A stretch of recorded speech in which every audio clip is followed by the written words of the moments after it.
এক ছিল রাজা, তার ছিল এক সোনার হরিণ। রাজার দুই মেয়ে, বড় মেয়ে ভালো, ছোট মেয়ে দুষ্টু। ছোট মেয়ে সব সময় সোনার হরিণ নিয়ে খেলত। একদিন ছোট মেয়ে সোনার হরিণ নিয়ে খেলতে গিয়ে হারিয়ে ফেলল।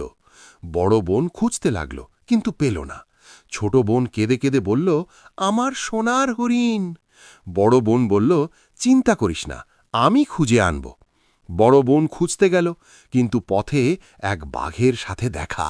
বাঘ বলল, তুমি কে, এখানে কি করছো? বড় বোন বলল, আমার বোনের সোনার হরিণ হারিয়ে গেছে।